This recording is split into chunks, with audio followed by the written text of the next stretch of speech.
Okay, so let us start today's session with a very quick revision of what we learned.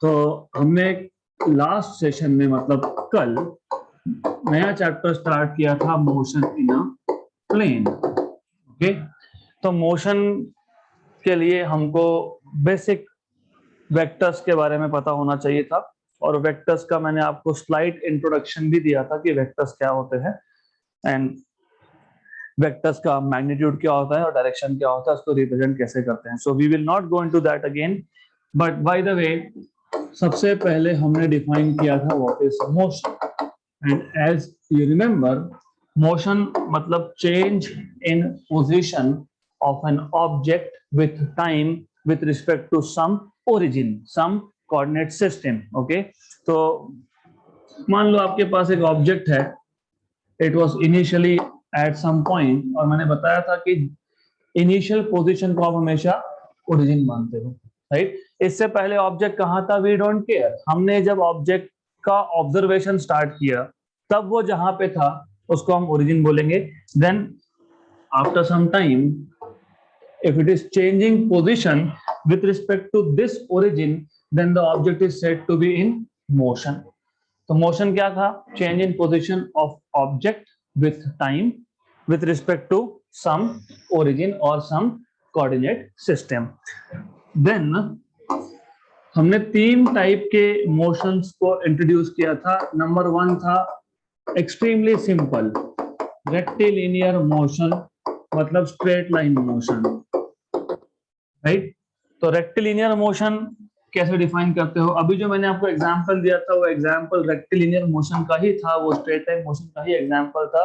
तो when object moves along a straight line, so when an object changes its position along a straight line, right, क्या हो रहा है, object moves, मतलब क्या, object का position हो रहा है change. So when the position of object changes with time and it moves along a straight line, such a motion is called as rectilinear motion or linear motion or straight line motion or one dimensional motion।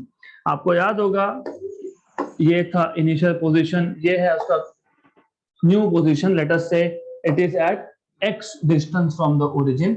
तो इसका नया position बताने के लिए हम origin से उस point तक एक वेक्टर ड्रॉ करते हैं, और इस वेक्टर को हमने बोला था r bar equal to x i cap. जिनको नहीं पता है, आई कैप, जे कैप और के कैप हम यूज करते हैं टू टेल डायरेक्शन।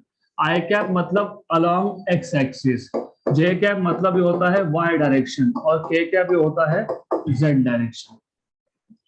ऐसा क्यों करते हैं? बिकॉज यू सी हम लोगों को फिजिक्स को शॉर्ट करना है, नहीं तो कितना डिफिकल्ट होगा और बोरिंग होगा बताना है। बार assume an object moving along x-axis, it has covered a distance of 10 metre, मैं सीधा बोल दूंगा 10 मीटर आई कैप, खत्म। समझ में आ गया कि वो 10 मीटर उसका डिस्टेंस कवर्ड है, कौन सी डायरेक्शन में, x डायरेक्शन में, खत्म। So i cap, j cap and k cap we use for directions. Okay, ठीक है। Then straight line motion, not necessarily कि हमेशा ऑब्जेक्ट अलोंग एक्स एक्सिस ही मूव होगा, it can also move along y axis. तो you can also have object moving along y axis. मैं मान लेता हूँ ये वाई एक्सिस है, तो हो सकता है कि object is moving along y axis, तो it was initially over here, after some time it is at the new position, तो ये ओरिजिन, ये उसका नया पोजीशन y। तो इस केस में नया position vector y vector. Up to 10th standard आप पोजीशन को डिनोट करते हो x कोऑर्डिनेट या फिर y कोऑर्डिनेट या फिर z कोऑर्डिनेट करते हो ना। नंबर लाइन याद होगा आपको, you must remember number line. तो नंबर लाइन में अगर you are taking this as origin, तो आप बोलते हो ये 1 है, ये 2 है, ये 3 है, and here you have -1 -2, and y axis के लिए you can use this line also, or you can say this is z axis, doesn't matter। आप इसको x बोल रहे हो, इसको y बोलो, z बोलो, doesn't matter, some axis। तो y axis को तुम यहाँ पे भी ले सकते हो, you can take y axis also over here। तो ये y axis आ गया, ये 1, ये 2, ये 3, तो -1 -2 एंड -3। 3. Similarly, y के लिए भी you can say this is +1, +2 and +3, -1, -2 and so on so forth, right? तो पोजीशन अगर बताना है तो हम क्या करते थे, अगर हमारे पास एक पॉइंट है, वो अगर x एक्सिस पे है 3 पे, तो आप क्या बोलते हो, x = 3 सेंटीमीटर या मीटर जो भी होगा, 3 सेंटीमीटर. y अगर y एक्सिस पे है तो आप बोलते हो y = 3. अगर z एक्सिस पे हो तो आप बोलते हो z = 3. अगर xy प्लेन में है, xy प्लेन मतलब समवेयर ओवर हियर, फिर आप लिखते हो x, y. अगर यही पॉइंट 3 डायमेंशन में है तो आप लिखते हो x, y, z, right? Correct. सिर्फ इतना ही चेंज हुआ. अब moving ahead from school going into junior college, इतना ही चेंज हुआ कि अब हम किसी भी पॉइंट को लोकेट करने के लिए, to locate any point, instead of using number की जगह पे हम वेक्टर्स यूज करते हैं. तो अगर मुझे ये ओरिजिन है, यहाँ पे एक पॉइंट है फॉर एग्जांपल 3, मुझे अगर बताना है कि ये पॉइंट का x कोऑर्डिनेट 3 है, तो कैसे लिखते थे आप, 3, 0. This was your school method. But now you will be writing r bar = 3i cap, right? Correct. अगर यही पॉइंट y एक्सिस में होता तो 3j cap. ओके. तो बाय द वे, अगर मोशन अलोंग x एक्सिस था तो आपने बोला r bar = xi cap. अगर मोशन अलोंग y है तो आप बोलोगे r bar = yj cap, right? If the motion is along z axis, मान लो the motion is along z axis, तो object started from somewhere over here, okay, and final position is this point, a point, और ये value है z, तो आप बोलोगे r bar = zk cap. तो 1D मोशन में position vector can be xi cap or it can be yj cap or it can be zk cap. Correct. ये था 1D मोशन. देन हमने in the last session 2D motion भी देखा. We also have introduced the idea of motion in a plane. मैं aeroplane की बात नहीं कर रहा हूं, मैं motion in a plane. Motion in a plane is 2 dimensional motion, मतलब 2D सरफेस पे मोशन.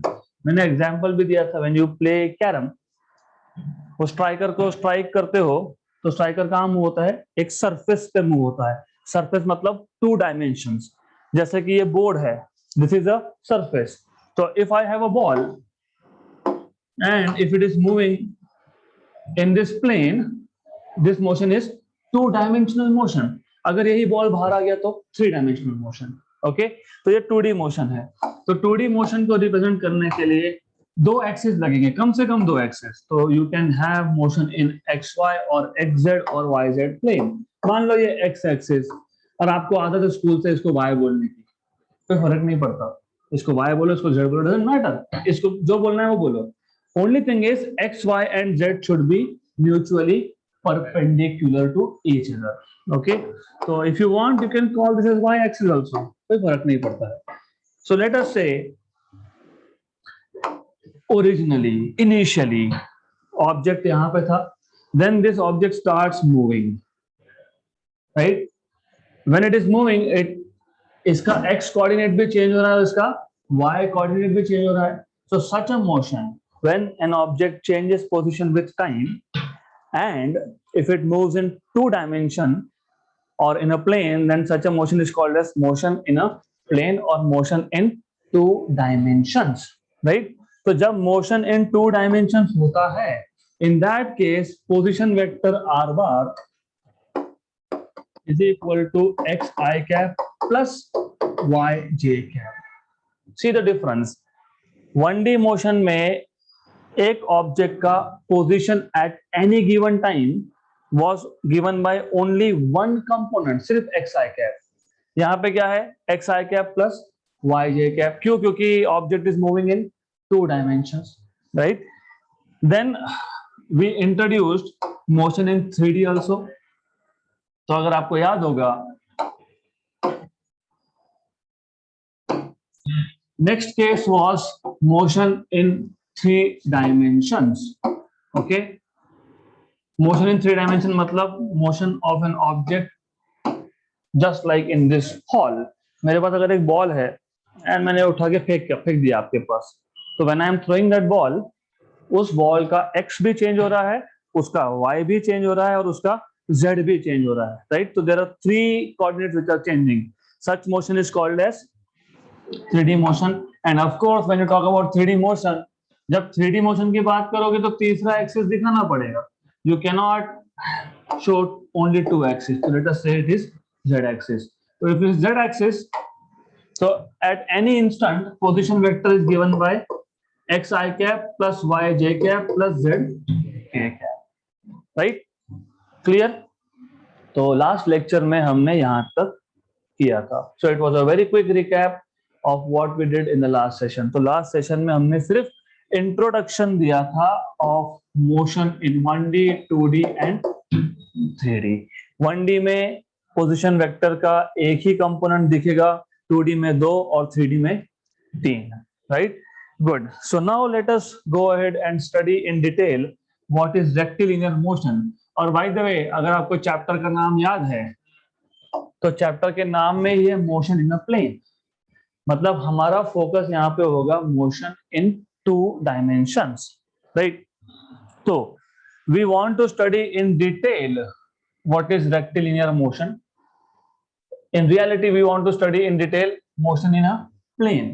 लेकिन जब तक आपको 1D मोशन के कॉन्सेप्ट नहीं पता तब तक आप 2D मोशन की बात नहीं कर सकते. 1D मोशन के कॉन्सेप्ट मतलब you should know, first of all you should know what is displacement, you should know what is path length, then you should know speed, then you should know types of speed, uniform, non-uniform, average, मतलब ठीक है, average and instantaneous. तो before we go to motion in 2 dimension, पहले जो basic है basic देख लेते हैं. Okay, this may or may not be there in your textbook. हो सकता है नहीं है, but I will start with basic. Then to start with rectilinear motion, and of course I will also tell you कि exam में लिखना कैसे होता है. आपको रेक्टिलिनियर मोशन 1D मोशन को डिटेल में स्टडी करना है. तो आप बोलोगे कि पहली बात, मोशन के लिए ऑब्जेक्ट चाहिए, तो you have a object, right? मान लो ये उसका पोजीशन है x1 at some time t1. इससे पहले ओरिजिन पे था, तो मैं यहां मान लेता हूं ये है ओरिजिन. पहले सबसे पहले ऑब्जेक्ट जहां पे था उसको हम बाय डिफॉल्ट क्या बोलते हैं? Origin. Then the object starts moving. At time t1 it is at position x1. At time t2 it is at position x2. Okay, तो कभी भी कोई भी टॉपिक स्टार्ट करते वक्त पहले तो सिस्टम को डिस्क्राइब करो, राइट? क्या किया आपने? You have considered a object moving along a straight line. So let us consider an object moving in a straight line along x-axis as shown in figure. Okay, then time t1 पे object कहां था? x1. Okay, let x1 be the position of the object at time t1 and x2 be the position of the object at time t2, right? So you have explained first of all कि initially आपके पास एक object है, it is moving in a straight line, time t1 पे उसका position x1 है, time t2 पे उसका पोजीशन x2 है. But as I told you few minutes back, 10th और 11th में छोटा सा डिफरेंस। यहाँ पे आप पोजीशन को पोजीशन वेक्टर से ही डिनोट करोगे, राइट? तो पोजीशन वेक्टर कहां से मेजर करते हो? ओरिजिन से। कहां तक? न्यू पोजीशन तक। तो टाइम t1 पे जो पोजीशन था x1, उसका पोजीशन वेक्टर होगा x1 बार। ये आ गया पोजीशन वेक्टर x1 बार। टाइम t2 पे जो पोजीशन है उसका पोजीशन वेक्टर ओरिजिन से स्टार्ट होगा और यहां तक मेजर करोगे, that will be x2 bar, x2 bar, right? तो अब एक्सप्लेन कर दो x1 बार और x2 बार क्या है। So let x1 bar and x2 bar be the position vectors of the object at points x1 and x2 या फिर at times t1 and t2 respectively, at times t1 and t2 respectively। तो t1 time पे आपके पास object था x1 पे, t2 time पे object था x2 पे। जब x1 पे था तो उसका पोजीशन वेक्टर था x1 बार, जब x2 पे था तो उसका पोजीशन वेक्टर था x2 bar. Is this clear यहां तक? सी, फिजिक्स में सिर्फ जो कुछ आप ऑब्जर्व कर रहे हो उसको सिर्फ एक प्रॉपर वे से लिखते जाना है, right? What did you observe? Object was initially at some point, जिस पॉइंट को मैंने मान लिया ओरिजिन, क्योंकि मैं यहीं से मोशन मेजर करूंगा। For example this is my initial position. मैं हमेशा क्लास स्टार्ट करने से पहले यहाँ खड़ा रहता हूँ, राइट? फिर मैं यहाँ जाता हूँ, फिर मैं कुछ लिखता हूँ, तो I will measure my position with respect to initial. तो at time t1 I was at x1, तो उस इनिशियल पॉइंट से मेरे न्यू पोजीशन तक अगर एक वेक्टर ड्रॉ कर दिया तो that becomes position vector, right? फिर मैं बात करते करते यहाँ पे आया, I am at a new position at time t2, तो this new vector will be x2 bar, new position vector, right? अब वेक्टर के फॉर्म में क्यों लिखना है? बिकॉज इफ यू रिमेंबर, पहले चैप्टर में हमने फिजिकल क्वांटिटी डिफाइन किया था। Anything you can measure is physical quantity, right? Chapter number 2 में आपने फिजिकल क्वांटिटी को दो कैटेगरीज में क्लासिफाई किया था, एक था स्केलर, दूसरा था वेक्टर, राइट? तो physical quantity like distance, right, ये है scalar, and physical quantity like displacement is a vector. तो बाकी के जो फिजिकल क्वांटिटी है जो डिस्टेंस या डिस्प्लेसमेंट पे डिपेंड करते हैं, they can also be scalar और वेक्टर। तो दैट इज व्हाई आपको डिस्टेंस भी लगेगा और आपको डिस्प्लेसमेंट की भी जरूरत पड़ेगी। So that is why you have to specify always x1 and x2 bar be the position vectors, x1 and x2 is the position। Moving ahead, as I told you, आपको जरूरत पड़ेगी डिस्टेंस और displacement दोनों की। तो what do you understand by displacement? What is the meaning of displacement? What is the meaning of displacement? Change in position, थोड़ा सा रह गया। Distance covered in a particular direction, very good. Both of you have answered it correctly. The distance covered in a particular direction or change in position vector of an object when it moves from one point to another point. So displacement matlab the difference between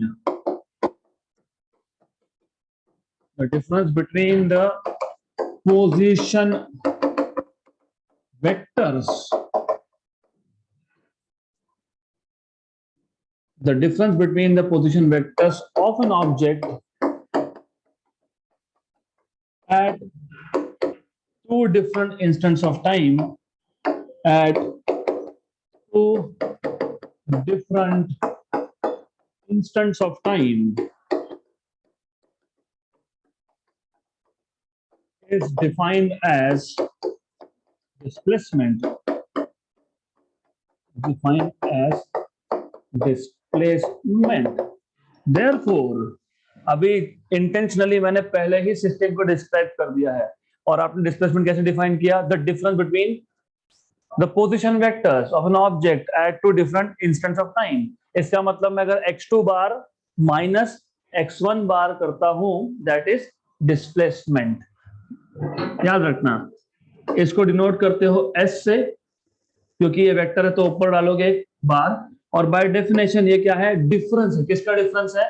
position vectors का। तो physics में और mathematics में delta is used to denote differences. तो delta X bar मतलब ये आ गया difference. किसका डिफरेंस? एक्स का। तो इसको आप लिखोगे फाइनल पोजीशन वेक्टर। फाइनली कहां पे था? x2 minus initial position vector मतलब x1 बार। मतलब in short, displacement is another vector, and that is why I kept on telling you कि वेक्टर्स पे ध्यान देना, क्योंकि वेक्टर्स बहुत काम में आएगा। अगर आपको याद होगा, मैंने बताया था कि जब दो वेक्टर्स को ऐड करते हो तो नया वेक्टर मिलता है, दो वेक्टर को आप सबट्रैक्ट करते हो तो नया वेक्टर मिलता है। तो यहाँ पे आप दो वेक्टर को सबट्रैक्ट कर रहे हो। तो if you look at this diagram, ये जो डिस्प्लेसमेंट वेक्टर है, this displacement vector starts from first vector and ends at second.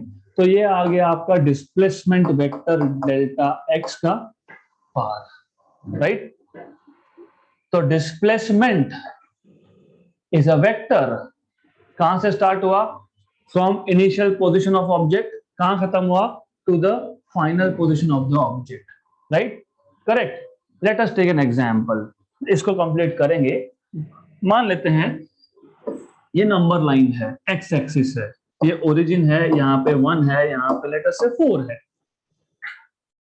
t1 time पे ऑब्जेक्ट था यहाँ पे, t2 टाइम पे है हियर। तो t1 टाइम पे उसका पोजीशन वेक्टर क्या था? कौन सी डायरेक्शन है? x मतलब आई कैप। इनिशियली कहां पे है? 1 पे, तो 1 आई कैप। ये आ गया आपका x1 बार। फाइनल पोजीशन क्या है? 4 i cap x2 bar. Correct, right? What is displacement vector? x2 bar minus x1 bar मतलब 4 i cap minus i cap मतलब कितना? मतलब the object has moved 3 metres in positive direction, positive x axis. Clear? उल्टा भी हो सकता था, हो सकता है। मान लो कि इनिशियली वो 4 पे था, फाइनली वो 1 पे है। तो इनिशियल पोजीशन पे 4 और फाइनल में आप लिखोगे 1। Okay, right? तो जब सबट्रैक्ट करोगे ये सिर्फ ऐसा होगा। Okay, I cap minus 4 i cap. So it will be just this, I cap minus 4 i cap मतलब कितना? माइनस 3 आई कैप। मतलब the object has moved 3 centimeters or meters in negative x direction. Very good. So the difference between the position vectors of an object at two different instants of time is defined as displacement. Okay, so displacement is a vector quantity. So इसके कुछ properties है. Let us look at property number 1. Displacement is a vector which starts from, कहां से start हुआ था ये? which starts from initial position of the object and ends at final position of the object. So displacement is a vector which starts from initial position of the object and ends at final position of the object. ये property number 1। Number 2, displacement को किस में major करते हो? Metre में या kilogram में या सेकंड में या फिर मीटर में? मतलब it has dimensions of length. Simple, it has dimensions of length. अभी लेंथ के डायमेंशंस है तो l⁻1 होगा, और ऐसा यूनिट क्या आएगा इसका, मीटर। ये तो आपको ऑलरेडी पता है। सो ऐसा यूनिट इज मीटर। ओके, तो have you understood what is displacement? पक्का? Final position vector minus initial position vector. मैं क्यों बता रहा हूं, let us take another example. और मैं ऐसा ही थोड़ा थोड़ा कॉम्प्लिकेशंस करते जाऊंगा, थोड़ा थोड़ा सा कॉम्प्लिकेशंस करते जाएंगे step by step.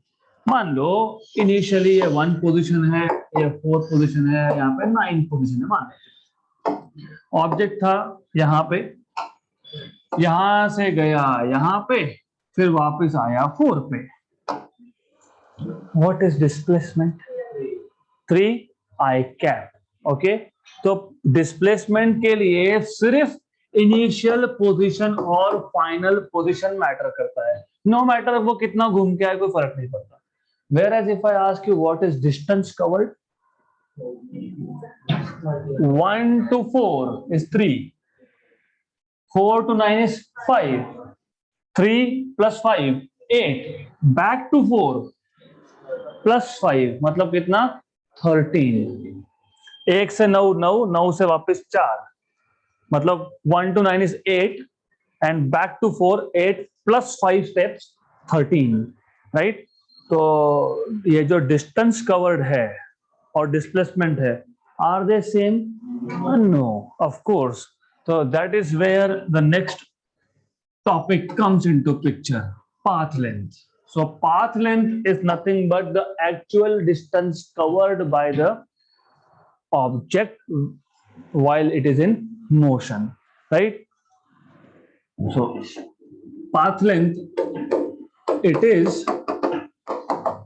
the total distance, it is the total distance covered by the object when it is in, या फिर during its motion। एक ही बात है, during its motion। Okay, then जैसे यहां पे आपने डिस्प्लेसमेंट को डिफाइन किया था, उसके बाद उसके प्रॉपर्टीज देखे थे, वैसे ही पाथ लेंथ का प्रॉपर्टी क्या आएगा? It is the actual path, it is the actual path covered by the particle, path covered by the object or particle. It does not, it not only depends on, it not only depends on initial and final position, but also, मतलब सिर्फ initial और final position पे depend नहीं करेगा, उस पर तो करेगा ही, but additionally, but also the path covered, कितना टोटल डिस्टेंस ट्रेवल हुआ है, path covered during a time interval, a given time interval में कितना पाथ कवर हुआ है उस पर भी डिपेंड करेगा, during a given time interval.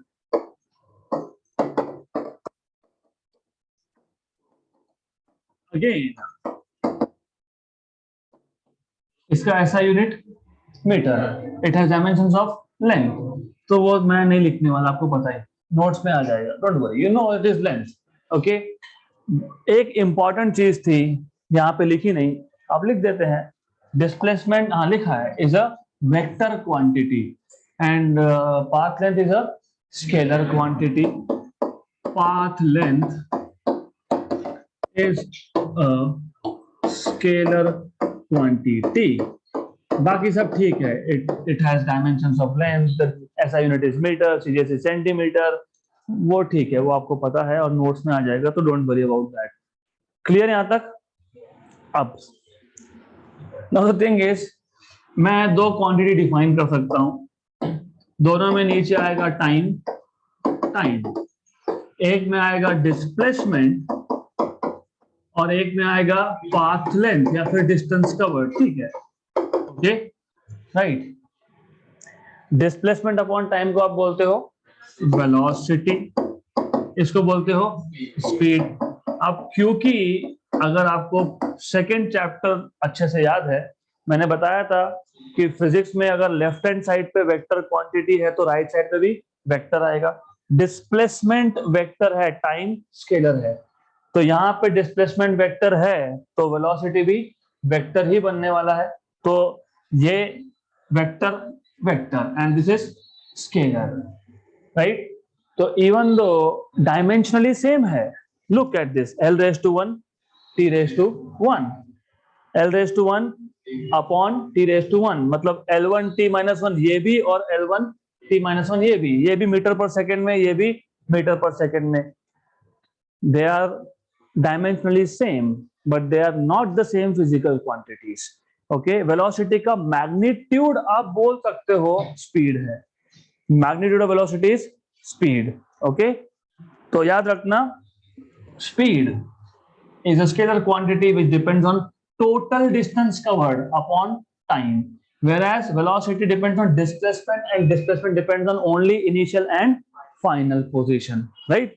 Good. So then now let us do a detailed analysis of what is speed, right? तो कैसे define करेंगे इसको? Speed is defined as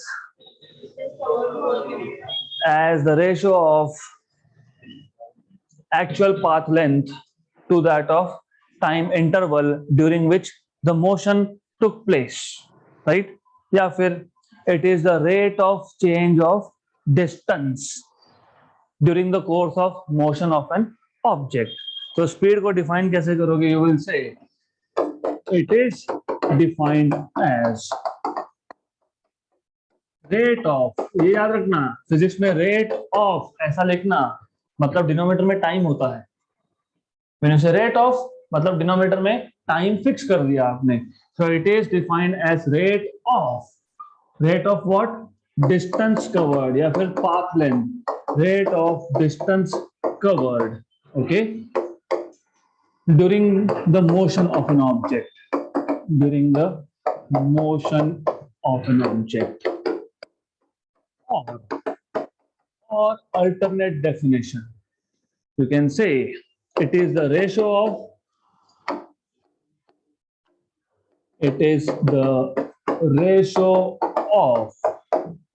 path length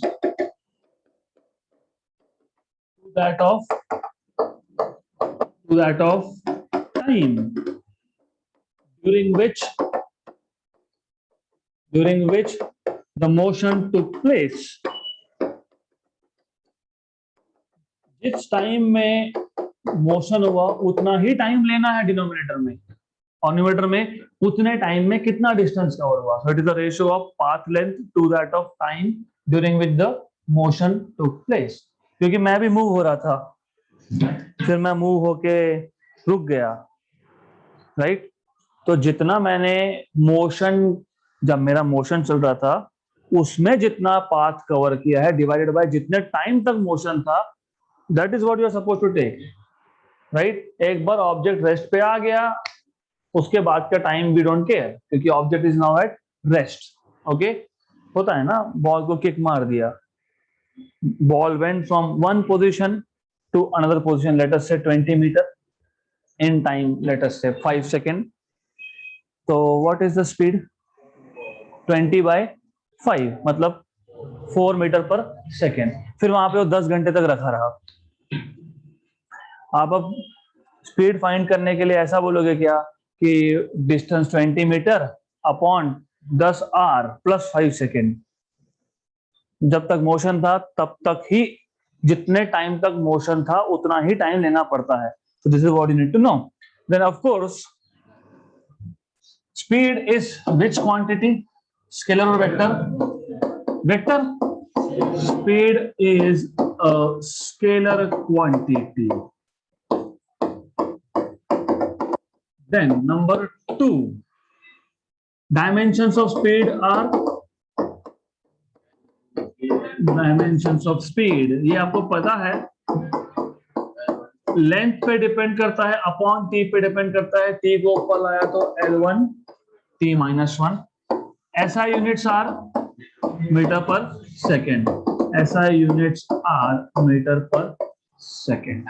okay, then let us look at types of speeds.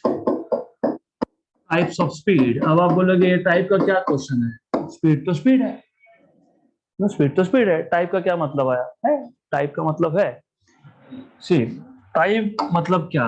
Uniform. Okay, जब आप school में जाते थे तो आप एक ड्रेस कोड पहन के जाते थे, उस ड्रेस कोड को बोलते थे यूनिफॉर्म। उसका नाम यूनिफॉर्म नहीं है, वो है कि आपका ड्रेस कोड है। तो जब हम एज अ टीचर आपको देख रहे हैं तो all of you looks same, इसलिए उसको बोलते थे यूनिफॉर्म, राइट? करेक्ट। तो वो उसका actual name is dress code, you can say uniform dress code, right? तो what do you mean by uniform speed? Constant speed मतलब क्या? मुझे in terms of motion of object answer चाहिए। I want to know what it means in terms of motion of an object. हाँ, acceleration मैंने introduce नहीं किया अभी तक, ना वेलोसिटी इंट्रोड्यूस हुआ है अभी तक, ना एक्सेलरेशन इंट्रोड्यूस हुआ है। I am just talking about basic. क्योंकि देखो फिजिक्स का प्रॉब्लम ये है, why it is difficult, because you do it the wrong way. Start कहां से किया आपने? ऑब्जेक्ट रेस्ट पे था, फिर क्या हुआ? ऑब्जेक्ट मूव होना स्टार्ट हुआ। जब मूव होगा तो पोजीशन चेंज होगा, तो पोजीशन वेक्टर डिफाइन किया। जब मूव होगा पोजीशन चेंज होगा तो डिस्प्लेसमेंट डिफाइन किया। जब मूव होगा पोजीशन चेंज होगा तो डिस्टेंस कवर करेगा, तो पाथ लेंथ डिफाइन किया। अब स्पीड मतलब एक सेकेंड में कितना डिस्टेंस कवर हुआ ये डिफाइन किया। यूनिफॉर्म का मतलब क्या होगा? अगर हर एक सेकेंड में सेम स्पीड, मतलब हर एक सेकेंड में ऑब्जेक्ट सेम डिस्टेंस कवर करेगा, that is said to be uniform speed. आपके गाड़ी का वो एक्सेलरेटर आपने अगर अटका के रख दिया तो आपकी गाड़ी का जो स्पीडोमीटर है वो आपको हमेशा एक ही वैल्यू दिखाएगा। For example 40 kilometre per hour. क्या मतलब होता है उसका? हर आवर में 40 किलोमीटर, राइट? तो यूनिफॉर्म स्पीड का मतलब क्या होगा? When an object covers equal distance in equal interval of time, then the object is said to have uniform speed. तो यूनिफॉर्म स्पीड का मतलब क्या? हर एक सेकेंड में इक्वल डिस्टेंस कवर होना चाहिए। एक सेकेंड में 5 मीटर तो अगले एक सेकेंड में भी 5 मीटर, तो अगले एक सेकेंड में भी 5 metre. That is called as uniform speed. तो कैसे डिफाइन करोगे? If an object covers equal distances in equal intervals of time, then it is said to have one object, then the object is said to have uniform speed.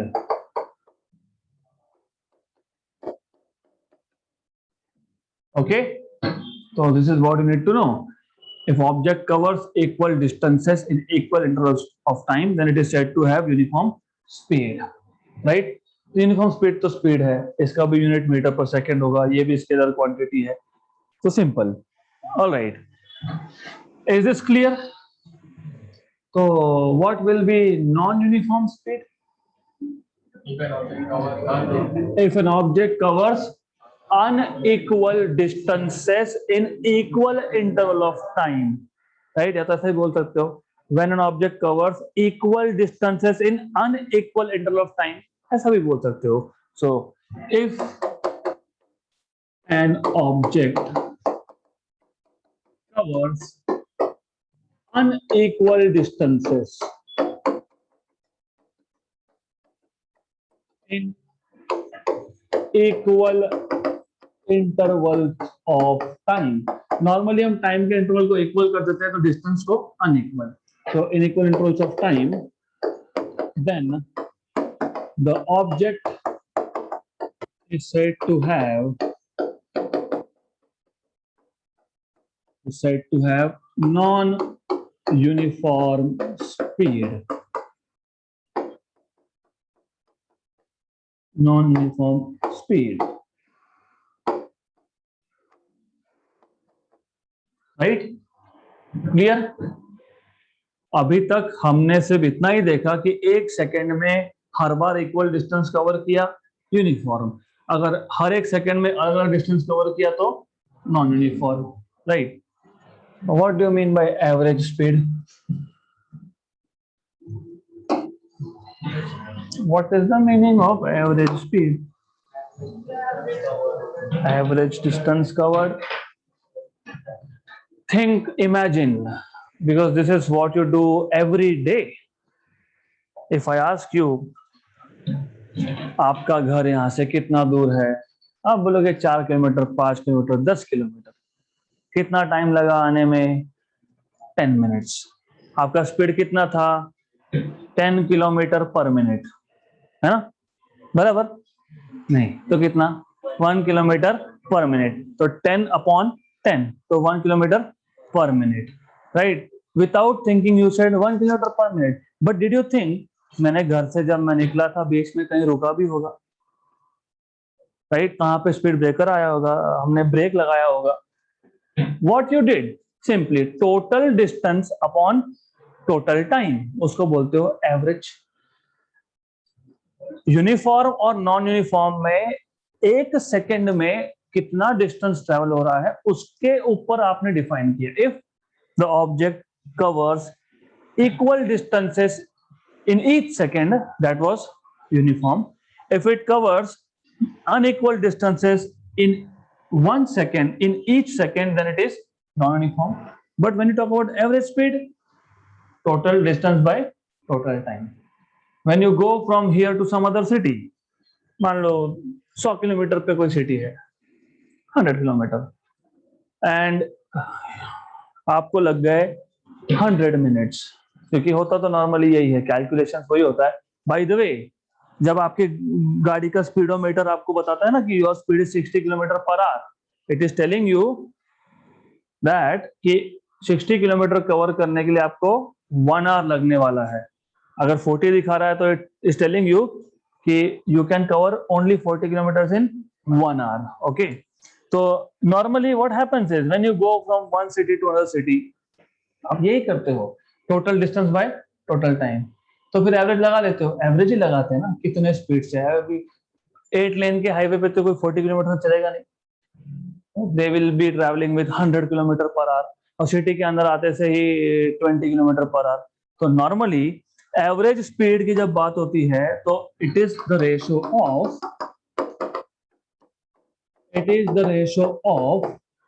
Total distance covered to that of total time of motion, right?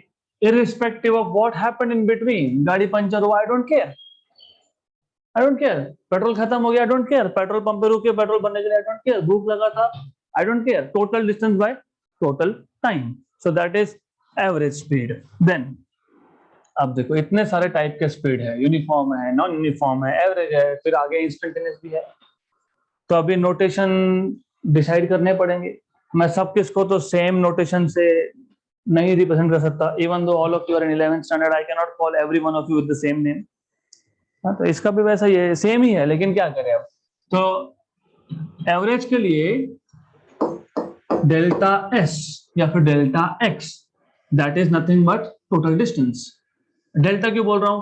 क्योंकि during a time interval 1 hour, तो 1 hour में कितना cover हुआ, that is what delta. Delta नहीं लिखोगे तो भी चलेगा, but normally this is how you denote it. Physics में एवरेज स्पीड के लिए ये नोटेशन है, delta S upon delta T, this is average speed, V average. right? This is for average speed, delta S by delta T. Okay. Then instantaneous speed. What do you mean by instantaneous speed? At this instant of time, you are learning instantaneous speed. At this instant, मतलब अभी कितना speed है, अभी गाड़ी चलाते चलाते कभी नजर गया स्पीडोमीटर पे, इट इज शोइंग यू 60, 55, 54, 50. तो उस मोमेंट पे कितना स्पीड है, दैट इज इंस्टेंटेनियस स्पीड. तो डिफाइन कैसे करोगे? The speed of an object at a given instant of time is called as instantaneous speed. Normally जब आप स्पीड की बात करते हो, normally you are always by default talking about instantaneous speed. Okay, ये पता होना चाहिए. So by default we are always talking about instantaneous speed. तो कैसे डिफाइन करोगे? सिंपल है, the speed of an object at a given instant of time,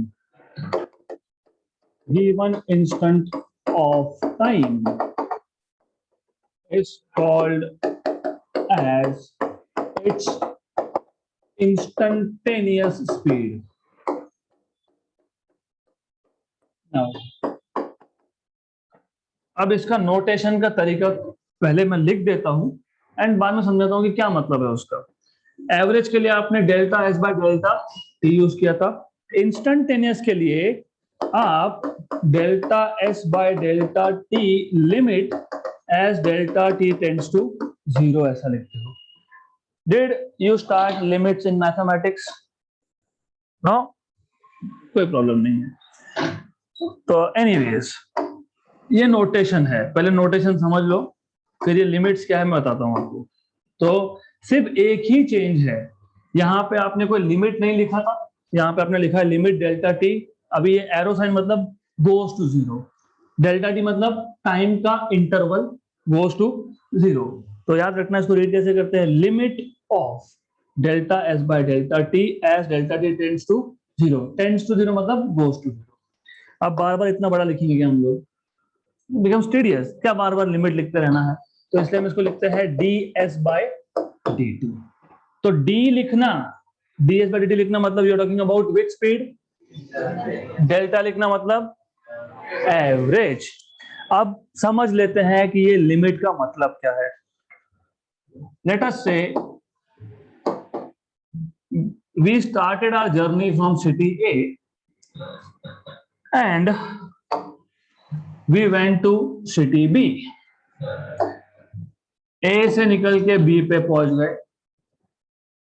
100 kilometre का distance था, 100 मिनट लग गए.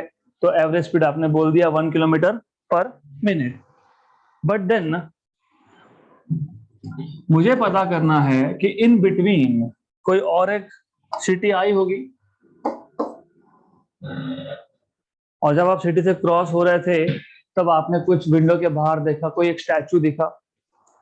फिर आपको पता करना है कि जब मैंने उस स्टैचू को देखा था तब मेरी गाड़ी का स्पीड कितना है, कितना था. What was the speed at that instant of time. पर तब तो स्पीडोमीटर में देखना ही भूल गया, मुझे नहीं पता. You did not see. Speedometer में देखते तो पता लग जाता ना कि भी 40 किलोमीटर पर आवर है या 10 किलोमीटर पर आवर है. बट देन यू से नहीं, मेरे को तो अभी पता करना ही है, तो क्या करेंगे? क्या करेंगे? तो आप बोलोगे but wait a minute, I remember कि मैं उससे पहले एक पॉइंट पे था, तब मैंने देखा था स्पीड कितना है या टाइम कितना हुआ. मैं उसके बाद एक पॉइंट पे आया and also I saw what was the speed. तो ये आपके पास है एक टाइम का इंटरवल. हो सकता है 5 मिनट का इंटरवल हो, डी पॉइंट से ई पॉइंट पे आते आते आपको 5 मिनट लग गए, हो सकता है. अगर मैं इस 5 मिनट के इंटरवल को छोटा छोटा छोटा करते जाऊं, मतलब हम क्या कर रहे हैं, time interval is going to 0. तो ऐसा करेंगे, याद करने की कोशिश करो. अब हाँ, यहाँ पे भी मुझे पता है कितना टाइम हुआ था, क्या डिस्टेंस था, कितना स्पीड था, यहाँ पे भी पता है, यहाँ भी पता है, यहाँ भी पता है. तो आप टाइम इंटरवल को क्या कर रहे हो, छोटा छोटा करते जा रहे हो दोनों साइड से, राइट. अगर delta T time interval sufficiently small हो गया तो आपको मिल गया speed at that instant, right? वैसे ऐसा फाइंड नहीं करते, सिर्फ this is rough idea, this is just rough idea कि क्या कर रहे हो आप। प्रॉब्लम ये था कि आपको एवरेज स्पीड तो पता लग ही जाएगा, कैसे लगेगा, because when you left home you know हम कितने बजे निकले थे, 10 बजे, वहां कितने बजे पहुंचे, 11 बजे, डिस्टेंस कितना था, इतना था, डिस्टेंस अपॉन टाइम एवरेज मिल गया, एवरेज स्पीड का कोई इशू नहीं है, you get average speed quite easily. But हमें ये पता करना था कि इन बिटवीन मेरा उस पॉइंट पे स्पीड कितना था, तो हम टाइम इंटरवल लेंगे, टाइम इंटरवल को छोटा छोटा छोटा करते जाएंगे। इसका मतलब क्या कर रहे हो, delta T tends to 0, time interval you are taking to 0, and finally by making this time interval very small near this point C, you will be able to calculate somehow, वो somehow हम बाद में देखेंगे, अभी सिर्फ idea है ये कि ऐसा नोटेशन क्यों, क्योंकि एवरेज स्पीड हम लोग कैलकुलेट करके लिमिट्स लेके हम लोग इंस्टेंटेनियस स्पीड फाइंड कर सकते हैं, right? No one is going to ask you explain why you wrote limit, ये नोटेशन है, सिर्फ नोटेशन का मतलब मैंने आपको समझाया कि लिमिट का मतलब क्या, delta T goes to 0 tends to 0 का मतलब क्या, तो टाइम इंटरवल को छोटा छोटा छोटा करते जाना so that you can find out what was the speed at that instant of time, okay? तो don't go into much mathematics, इतना डिटेल जाने की जरूरत नहीं है, क्योंकि जब आप लिमिट सीखोगे मैथ्स में तो ऑटोमेटिकली समझ में आ जाएगा आपको, राइट? सिर्फ इतना है notation, delta S by delta T, limit of delta T tends to 0, limit लिखना मतलब कौन सा स्पीड, या तो ds by dt डायरेक्ट लिख दिया तो कौन सा speed, if I write only delta s by delta t, which speed, average speed. So my aim was just to explain you notation, you don't have to worry about limit at this point of time. So that's it for today.